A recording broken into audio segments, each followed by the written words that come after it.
how impermanence frees you from attachment. Have you ever tried to hold on to a moment, a feeling, a person, only to watch it slip through your fingers like sand? It's something we all do. We cling to joy, to love, to routines, even to pain. And deep down, we know it never lasts. But still, we try. We grip tightly, afraid that if we let go, we'll lose something essential, maybe even ourselves. But what if letting go is exactly where freedom begins? Buddhism teaches us about Anattā, the truth of impermanence. It's not just a spiritual idea. It's a reality that surrounds us every single day. Seasons shift. Hair turns grey. Emotions rise and fall like tides. Relationships evolve. Bodies age. Even this very breath, gone in a second, replaced by the next. Impermanence isn't here to punish us. It's here to awaken us. One observing change as a teacher. When we understand impermanence, we stop expecting life to be static. We begin to see that everything is in motion. Just look around.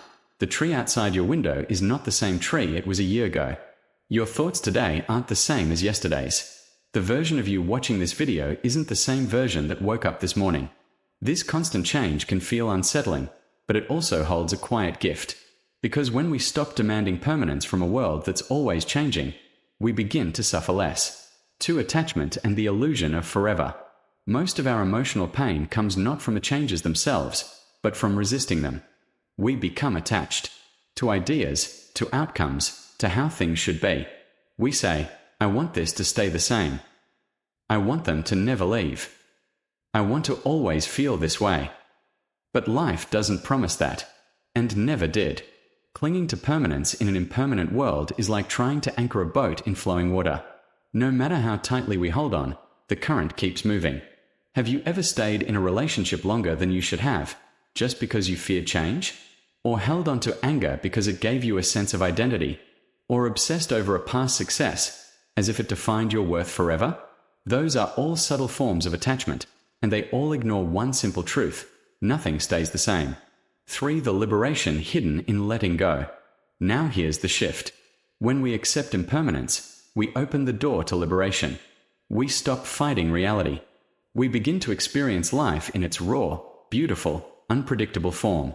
And here's the paradox. When we let go of attachment, we can finally love without fear. We no longer need things or people to last forever in order for them to be meaningful. We can love someone deeply, knowing they may one day leave. We can enjoy a moment of joy without trying to freeze it in time. We can grieve without being swallowed by it, because even sadness is impermanent too. 4. Personal reflection or story. I remember visiting my grandmother just a few months before she passed. Her body was frail, her voice soft, but her eyes, they held a kind of peace I had never seen before. I asked her, "Are you scared?"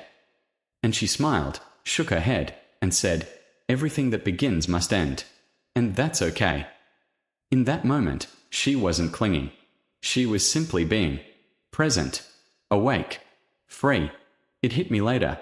She had made peace with impermanence. And because of that, she was free from fear. That kind of grace, it's what I aspire to every day. 5. Applying this in daily life. So how do we live this wisdom? Start small. Notice change instead of resisting it. When your favorite coffee mug breaks, instead of being upset, smile and say, "Even this was temporary." When a relationship ends, feel the sorrow, but also the gratitude that it happened at all. When joy arises, don't cling. Just be present and enjoy it fully, knowing it's a gift, not a possession. Try asking yourself each day, what am I holding on to that no longer serves me? Because sometimes, the weight we carry isn't from what's happening now, but from our refusal to let go of what's already gone. 6. Closing reflection and inspiration. The truth is, everything you love will change. But that doesn't have to be a tragedy. It can be a gentle reminder to live more fully now, to love more freely, to breathe deeper, to stop waiting for the forever version of life, and embrace the beauty that's right in front of you. Impermanence doesn't mean life is empty. It means it's precious. And when we stop trying to own or freeze it, we finally begin to live it. So maybe the question isn't how do we stop things from changing, but rather, how can I dance with the rhythm of change instead of resisting it? Let that be your meditation today. What if letting go is the key to freedom? What if the very things you're clinging to are the same things holding you back? Not just relationships, not just memories, but ideas, identities, expectations. What if your need for certainty, for control, for permanence, is the very thing that keeps you restless? In this moment, right here, I want to invite you into a different kind of conversation. Not one about self-improvement, or productivity, or fixing yourself, but a quieter truth, one that the Buddha whispered centuries ago, and one we've been quietly resisting ever since. It's the truth of impermanence. And if you dare to face it, it might just set you free. 1. The illusion of permanence. Let's start with something we rarely question. We live our days assuming things will stay the same. We expect the people we love to always be around. We want the good times to last forever. We even try to preserve our own image, our youth, our identity, our success, as if we can freeze time. But the world never promised us permanence. Look around. Everything is changing. The seasons, the people we know, the cells in your body, even your thoughts, what you believed to be true 10 years ago, 5 years ago, even yesterday, has probably shifted, hasn't it? And yet we cling. We fight change as if it were an enemy, forgetting that it's the very nature of life itself. Why? Because we think holding on gives us safety, stability, identity. But what if it's the opposite? 2. The suffering of attachment. Attachment isn't love. Attachment isn't appreciation. Attachment is fear. Fear of loss. Fear of the unknown. Fear that if we let go, something inside us will fall apart. But here's the truth. We suffer not because things change, but because we resist their changing. When a relationship ends, we ache, not just from the loss, but from the belief that it should have lasted. When youth fades, it's not age that hurts, it's our refusal to welcome it. When life doesn't go to plan, it's the expectation that breaks us, not reality itself. In short, attachment is the refusal to accept impermanence. And that refusal is the root of much of our pain. 3. The liberating power of impermanence. But here's the paradox. What we fear most, impermanence, is also what frees us. Think about it. Because nothing lasts, no pain lasts forever. No failure defines you. No loss is the end. Even grief softens. Even anger passes. Even the darkest night gives way to light. There's incredible peace in that realization. A kind of freedom that doesn't come from controlling life, but from flowing with it. When you see that everything is temporary, you start to live differently. You love more deeply, because you know this moment is sacred and fleeting.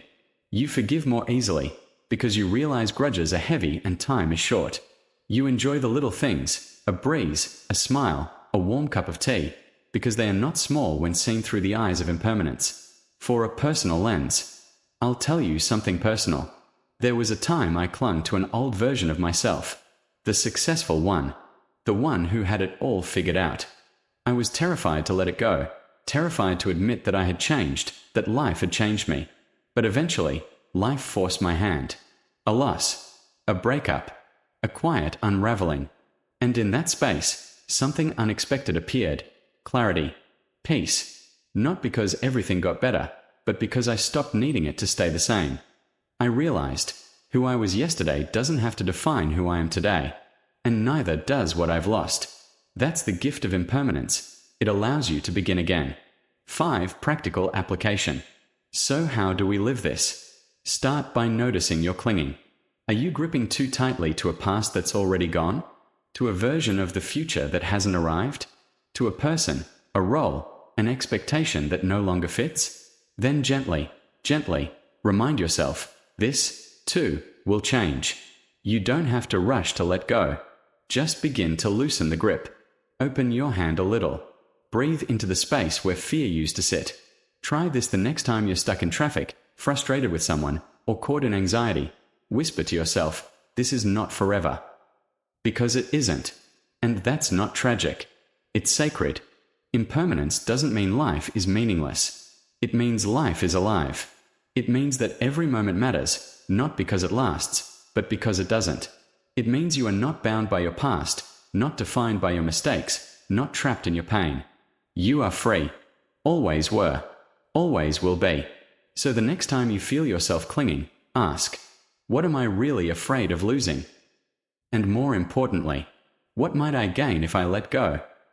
Maybe peace. Maybe presence. Maybe a life fully lived. Are you truly free, or just attached to the idea of forever? Let me ask you something that might feel a little uncomfortable. Are you truly free, or are your attachments quietly running your life? Most of us like to think we are making conscious choices, that we are in control. But look closely. How many of your decisions, your fears, your anxieties, are shaped by the simple desire for things to last forever? We want our relationships to stay the same. We want our youth to stay with us. We want success, happiness, and even moments of peace to never end. But here's the paradox. Life isn't built that way.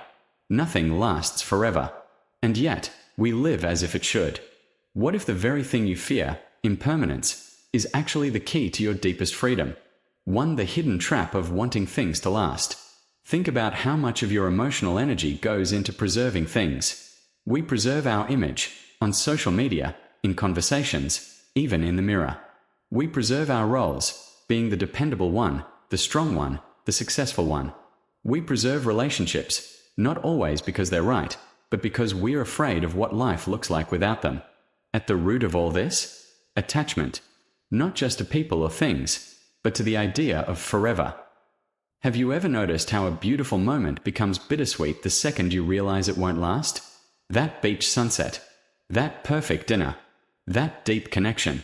Something in you tightens. You want to grab it. Hold it. Freeze it. But that grasping, that resistance to change, is where suffering begins. Why we cling. The illusion of security. We cling because we think permanence equals safety. If I can keep this job, this love, this version of myself, then I'll be okay. But life doesn't work that way. It shifts. It dissolves. It surprises us. And when we are attached, every change feels like a threat. Think of it like trying to hold onto water. The tighter you squeeze, the more it slips through your fingers. And yet, we keep squeezing. Why? Because it gives us the illusion of control. But what if real strength, real freedom, comes not from holding tighter, but from learning how to let go? 3. Personal reflection and reframing impermanence. I used to believe that happiness was something to be held onto. I'd find a moment of joy or clarity, and immediately try to recreate it the next day. When things changed, as they always do, I'd feel like I'd failed. I didn't realize then that I was chasing a ghost, a fixed, repeatable version of life that doesn't actually exist. It took years, and honestly, a few heartbreaks, to realize this. The beauty of life is in its impermanence. That moment of laughter, precious because it's fleeting. That connection with someone, sacred because it won't last forever. That season of your life you miss, meaningful because it passed.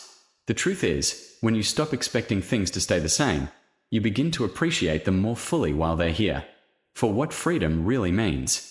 So what does freedom look like when you embrace impermanence? It looks like loving without possession. It looks like showing up fully, without needing guarantees. It looks like meeting life with open hands, not clenched fists. And no, it's not easy. There will be grief. There will be fear. But there will also be space. Space to grow, to breathe, to be. When you stop trying to make life hold still, you start to move with it. And in that movement, you find a rhythm that's far more peaceful than anything static could offer. 5. The challenge and invitation. So here's the real question. What are you clinging to that's quietly controlling you? A role? A relationship that no longer aligns? An old story about who you are, or who you think you should be? Can you loosen your grip, even just a little? Can you begin to trust that letting go won't break you, but might actually bring you closer to who you really are? This isn't about detachment in the cold, distant sense. It's about being so deeply present that you no longer need to cling. You're not afraid of change, because you're grounded in something deeper than circumstance. You're grounded in awareness, in presence, in the now. How to stop letting fear of loss control your life. Imagine a life where the fear of losing what you love no longer holds power over you, where you don't have to grip everything tightly just to feel safe, where you can live with an open heart, even knowing that nothing lasts forever. What if that kind of life isn't just possible? What if it's already within reach? This isn't about giving up on love or becoming indifferent. It's about finding a quiet strength, one that doesn't depend on controlling the world, but on understanding it more clearly.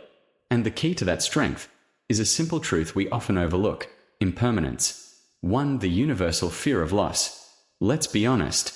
So much of our anxiety, our tension, even our suffering, comes from one thing: the fear that something we care about will be taken away.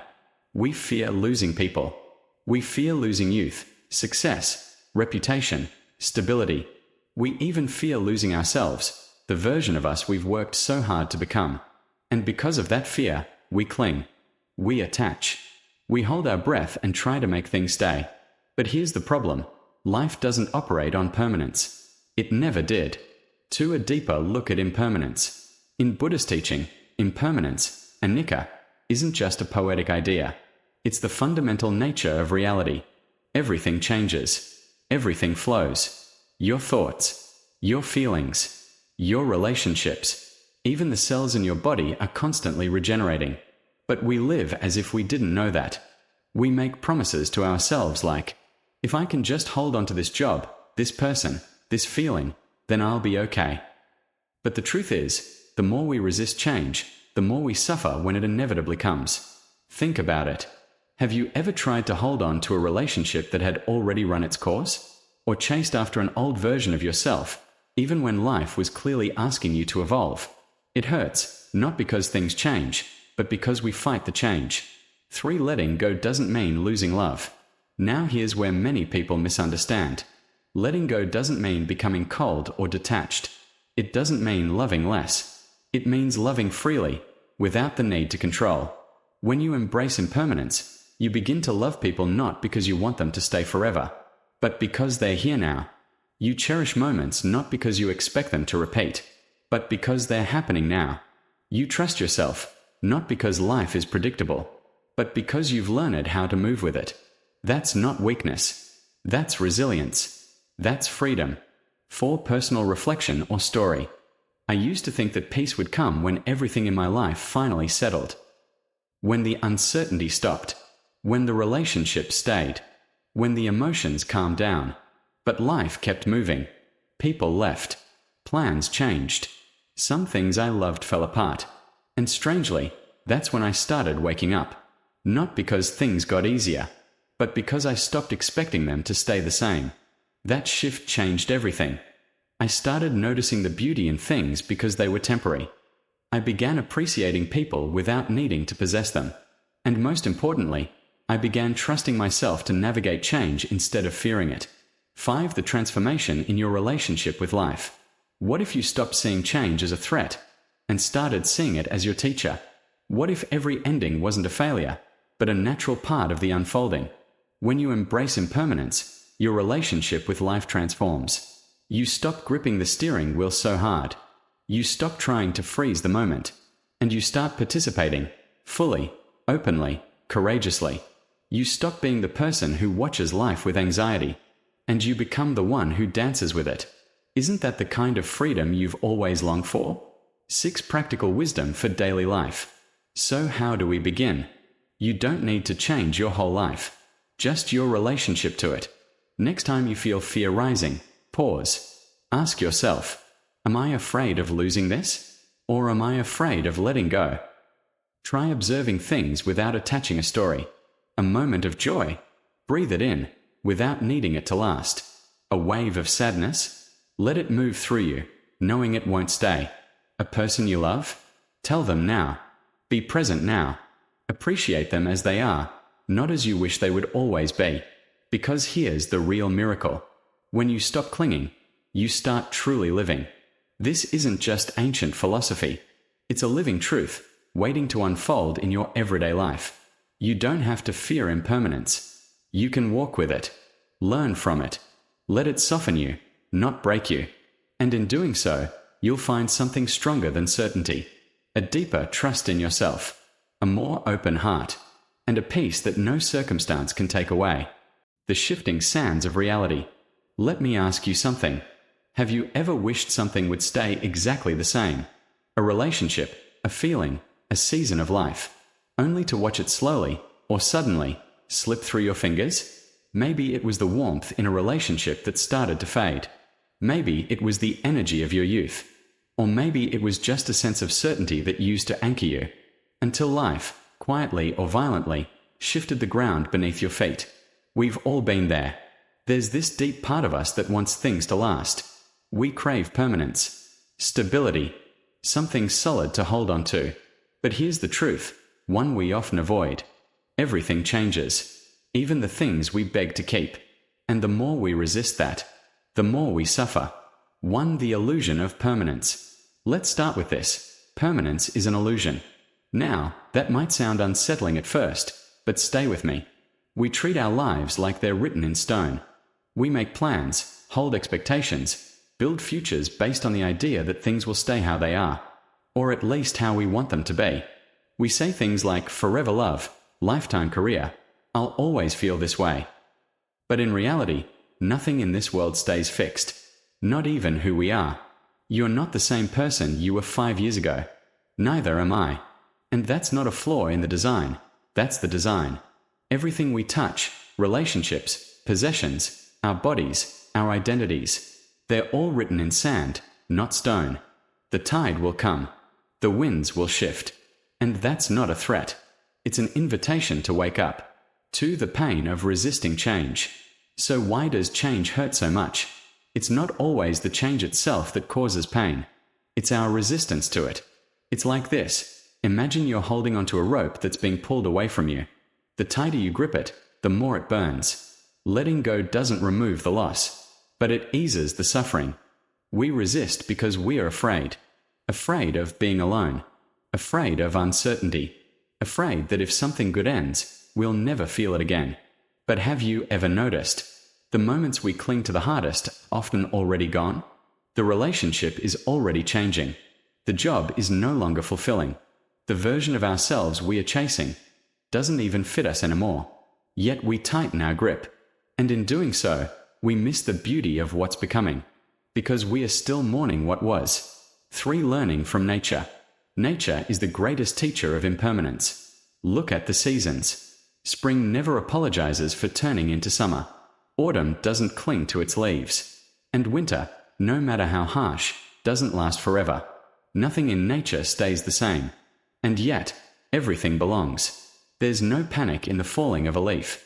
No crisis in the melting of snow. So why do we, as humans, fight so hard to freeze time? What if, instead, we learn to move with life, like rivers do? Flowing, adapting, letting go. 4. A personal reflection. I remember a time in my life when everything felt certain. I had the relationship, the rhythm, the routine. And I told myself, this is it. I've found my forever. But slowly, things started to shift. Not in dramatic, movie-style ways. Just subtle currents. Misunderstandings. Distance. A quiet unraveling. At first, I fought it. Tried to fix it, force it, freeze it. But eventually, I had to face the truth. This chapter was closing. And when I finally stopped resisting, I found something I never expected. Peace. Not because it didn't hurt, but because I was finally allowing myself to grieve and grow. 5. A different kind of strength. We often think strength means holding on, enduring, staying the same.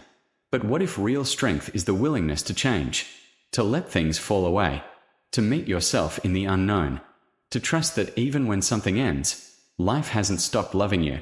You haven't lost your worth. You've just been invited to evolve. Letting go isn't failure. It's participation. It means you're alive to what's real, not clinging to what was. 6. A practical shift in perspective.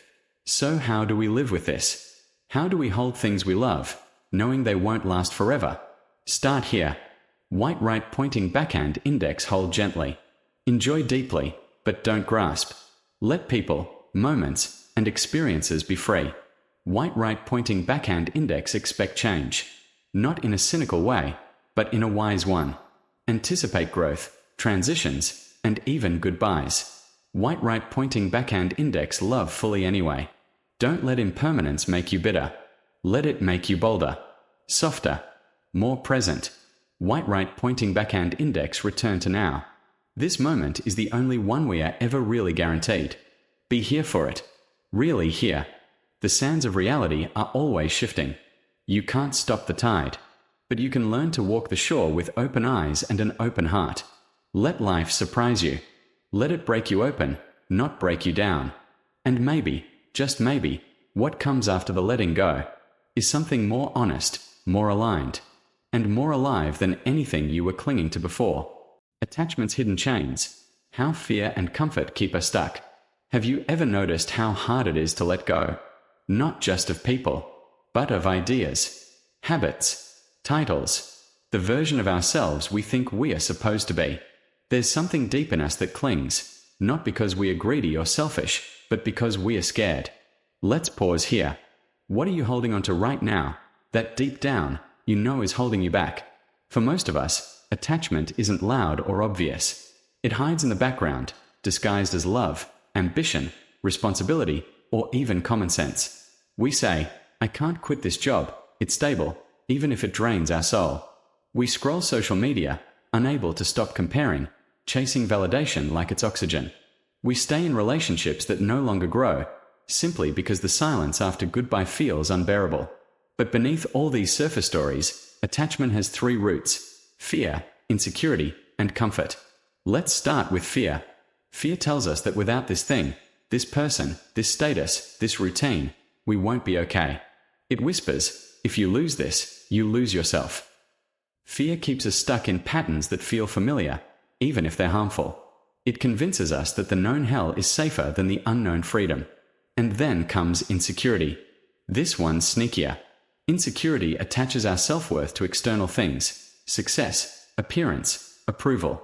We start believing we are our job title, our follower count, our partner's affection. So we cling, not to the thing itself, but to what it means about us. If I'm not the successful one, who am I? If they stop loving me, does that mean I'm unlovable? And finally, comfort. Comfort is the gentle trap. It doesn't shout. It soothes. It says, just stay here. It's warm. It's easy. Why bother changing? And without realizing it, we shrink ourselves to fit the container of our comforts, never asking whether that container is a cage. Here's the truth. Attachment isn't just emotional. It's behavioral. It's habitual. It shapes how we make decisions, how we react to loss, how we avoid uncertainty. Think about it. How many times have you refreshed your social feed today, looking for some kind of invisible hit? How often have you held your tongue, afraid to speak your truth because you didn't want to upset the dynamic? How many of your choices come from a place of genuine desire versus a place of not wanting to lose something? This isn't judgment. It's reflection. We all cling. It's human.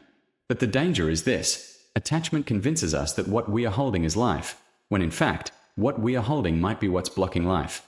There's a story I once heard about a monkey trap. Villagers would carve a small hole in a coconut, fill it with food, and chain it to a tree.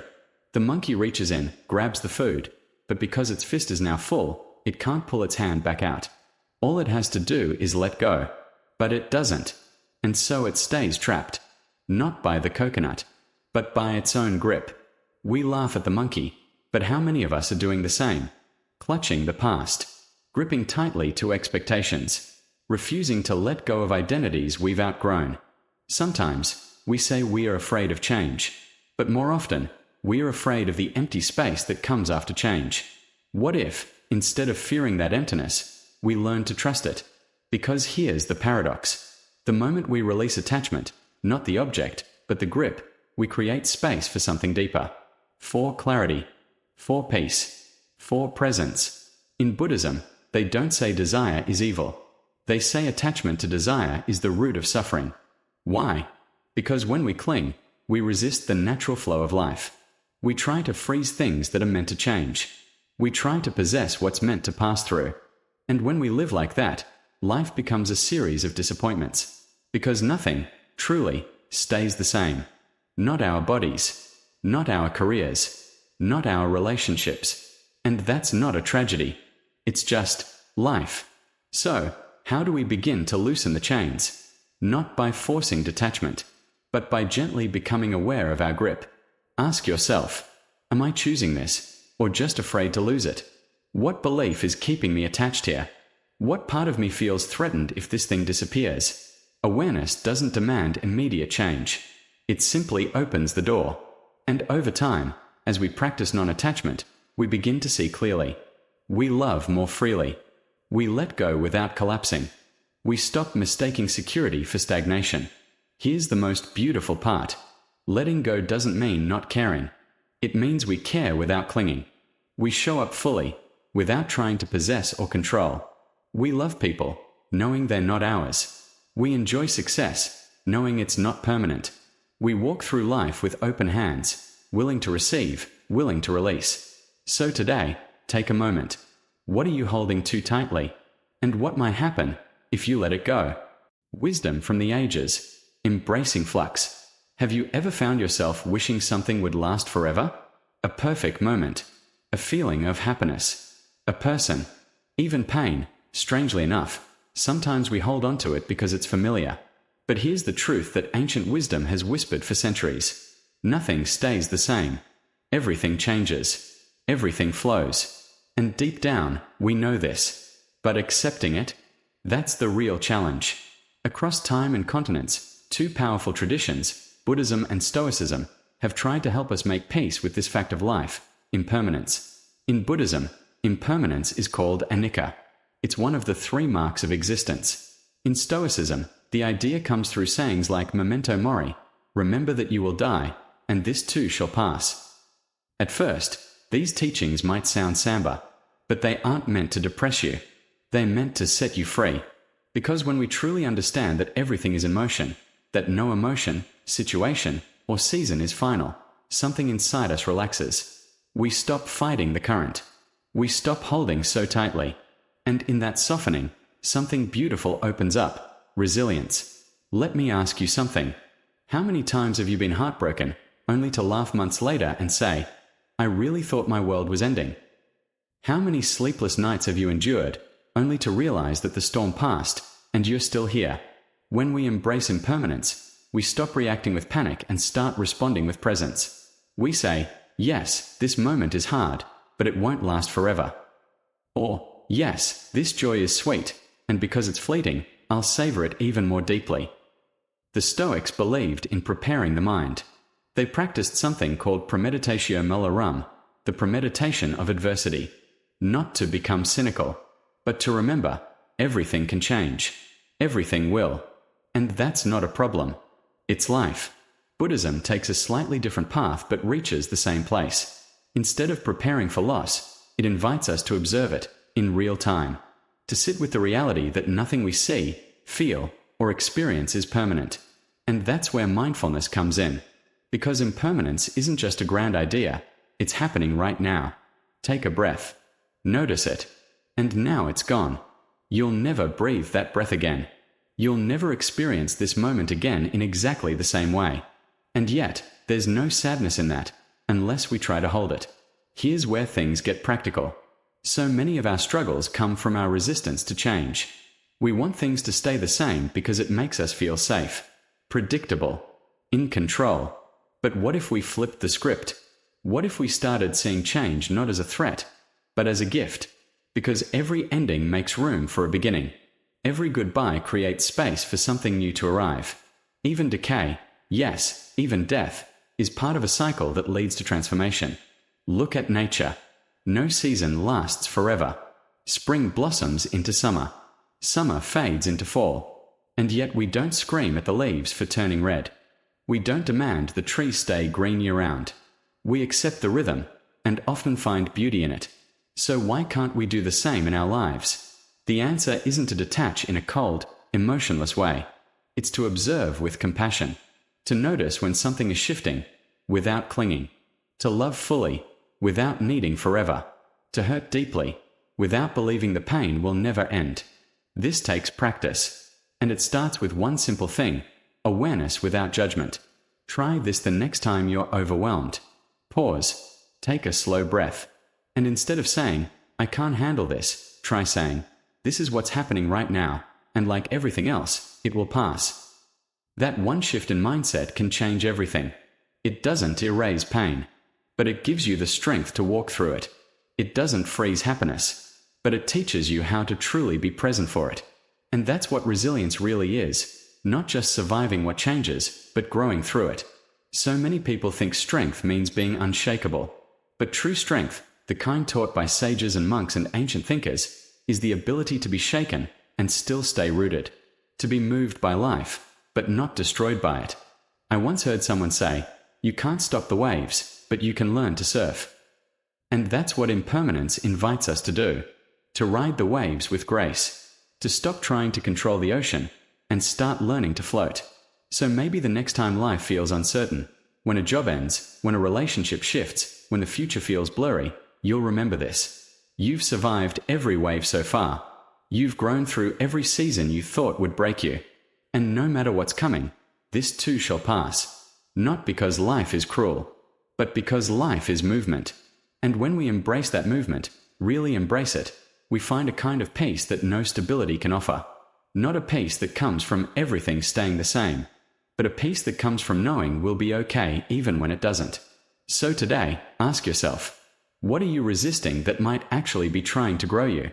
And can you let it flow, just a little more freely?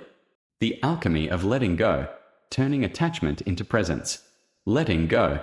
We hear those words all the time, on social media, in spiritual quotes, even in well-meaning advice from friends. Just let it go.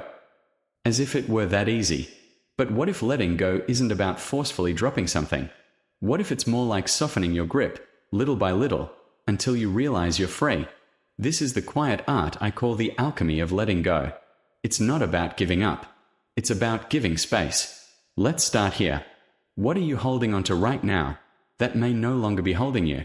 It could be a relationship that's no longer growing, a version of yourself that you've outgrown, a goal that once made sense, but now feels like a burden, or even the constant need to prove your worth, to be seen, validated, praised.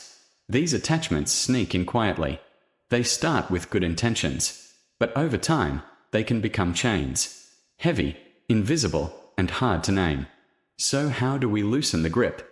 It starts, surprisingly, with awareness, not judgment, not blame, just noticing. Try this. Take a moment today to sit quietly and ask yourself, where in my life am I clinging? What do I fear losing, and why? Sometimes, the answers are obvious. Sometimes they whisper from the shadows. Once we've named the attachment, the next step is curiosity without criticism.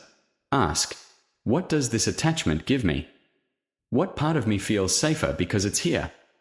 Often, it's not the person or the thing we are afraid to lose. It's the sense of identity, stability, or meaning we've wrapped around it. For example, maybe it's not the job you can't let go of. It's who you think you are because of that job. Maybe it's not your ex you miss. It's the version of yourself you got to be when they loved you. Maybe it's not the dream that's hurting. It's the hope you're scared to release. This is the emotional weight of attachment. It wraps itself around our sense of self. But here's where the alchemy begins. When we create space between ourselves and the thing we are attached to, just a little breathing room, we begin to see clearly. And in that space, something unexpected happens. We start to feel lighter. Not because we've lost something, but because we are no longer afraid to. Letting go isn't about rejecting the world. It's about making room for clarity, for peace, for presence. Think of it like this. Imagine carrying a glass of water. You grip it tight, fearing it'll spill. But the longer you hold on, the heavier it gets. Your hand cramps. Your arm aches. You're not even drinking the water anymore. You're just holding it. Now, imagine setting it down. It's still there if you want it. But now, your hand is free. That's non-attachment. It doesn't mean we stop caring. It means we stop clinging. When we let go, we don't lose love. We rediscover it in a purer form. We don't lose our ambition. We find it rooted in presence, not pressure. We don't lose ourselves. We meet the version of us that isn't weighed down. And that's the second gift of letting go. Mental and emotional space. When we loosen attachment, we create room for stillness. Room for joy without expectation. Room for relationships that breathe, not suffocate. Room for creativity, spontaneity, and real connection. And here's the irony. The less we cling, the more deeply we appreciate. When you know this moment won't last forever, you show up for it. You savor the coffee instead of gulping it. You look your loved one in the eyes instead of half listening. You laugh without needing it to be remembered. Non-attachment brings us back to what's real, right now. In Buddhist practice, they often speak of watching thoughts and feelings like clouds in the sky. You don't try to chase them. You don't try to hold them. You just watch. And somehow, in that watching, they pass. Not because you push them, but because you let them. This is conscious detachment. And it's powerful. Because when we stop trying to hold everything, we finally have room to hold ourselves. With tenderness. With curiosity. With peace. And that changes everything. We stop trying to fix every emotion. We stop needing everything to last. We stop being afraid of endings. Instead, we start living here. With open hands. With an open heart. So let me ask you, what would it look like to gently release one thing today? Not forever. Not dramatically. Just a soft loosening. Maybe it's a story you've told yourself for too long. Maybe it's the need to reply right away. Maybe it's a thought that says, I'm not enough. What happens if you don't fight it? And just let it float by? Letting go isn't a one-time act. It's a practice. A way of being. A kind of quiet magic that transforms not the world, but how we see it. And in that seeing, we find something rare. Freedom not from life, but within it. A liberated future, finding freedom in letting go. Let me ask you something. What does freedom look like to you? Maybe it's more time. Maybe it's financial independence. Maybe it's the ability to wake up and do whatever your heart desires. But here's a deeper question. What if freedom isn't something we add to our lives, but something we uncover by letting go? That's the paradox we rarely talk about. The more we release, the more free we become. It sounds strange at first, even a little uncomfortable. We are taught to chase, to hold on, to build a life full of things, titles, trophies, people, routines. But in the pursuit of having it all, we often end up carrying too much. And slowly, what was meant to empower us begins to weigh us down. We don't realize we've built not a sanctuary, but a cage. One made of expectations, of fears, of unspoken rules about who we should be and how life should look. So here's the invitation. What if we imagined a different kind of future? One where joy doesn't depend on conditions. Where peace isn't something we find someday, but something we return to again and again. Not because everything's perfect, but because we've stopped tying our happiness to what we can hold. When we let go of needing things to go a certain way, of defining ourselves through status, of proving something to the world, we gain something we never expected. We gain ourselves. The self that breathes more slowly, listens more deeply, loves without gripping, lives without pretending. Think about it. Have you ever laughed without thinking about how you looked? Loved someone without needing anything back in return? Sat in silence and actually felt whole? Those are moments of true freedom. And they rarely come from getting more. They come from needing less. Now, I'm not talking about detachment in a cold or careless way. This isn't about turning your back on life. It's about turning toward it, with your heart wide open. Because the less we cling, the more space we have. To see, to feel, to be. There's a kind of sacred simplicity in that. Imagine waking up tomorrow with no pressure to prove anything. No obsession with yesterday. No fear of losing what isn't even meant to stay. Just you, present, alive, curious, able to meet each moment as it is, not as you wish it would be. That's what I mean by a liberated future. It's not some far-off utopia. It's a shift in perspective, a softening, a trust in the flow of things. And maybe, more importantly, it's an act of courage. Because letting go takes courage. It means releasing control. It means choosing peace over certainty. It means stepping into the unknown and trusting you'll meet yourself there. There's beauty in that risk. In becoming, not a fixed version of who you were 5 years ago or who others want you to be, but a living, breathing expression of change. We are always becoming. And yet, we are so often afraid of it. But here's a gentle reminder. Everything real in life asks us to grow. Love, loss, purpose, even joy. They all ask us to let go of what we've outgrown. To loosen the grip on identities, habits, and attachments that no longer serve us. And as we do that, something unexpected happens. We begin to connect more deeply. To people, to nature, to moments. Why? Because we are no longer distracted by holding on. We are no longer calculating what to protect or control. We are simply there, fully. Think about the best conversations you've ever had. They weren't scripted. They weren't strategic. They were open, present, real. That's the space where life happens. Not in the gripping, but in the opening. So maybe the future isn't something we design like a perfect blueprint. Maybe it's something we live into, one moment at a time, lightening the load as we go. Ask yourself, what could I set down today? That might make room for something more meaningful. Maybe it's a belief that you're not enough. Maybe it's a plan that no longer excites you. Maybe it's the fear of being seen for who you really are. Whatever it is, you don't have to drop it all at once. You just have to loosen the grip, even a little. And as you do, you'll notice something. Life doesn't fall apart. It actually comes together. In simpler ways, softer ways, truer ways. So here's what I want to leave you with. You don't have to become anything more to be worthy of joy. You don't have to chase your freedom. It's waiting on the other side of your release. You don't have to control everything to feel safe. What you need is already here. Inside. Quiet. Unshakable. A liberated future isn't built from the outside in. It's remembered, reawakened, and revealed each time you choose to let go and live.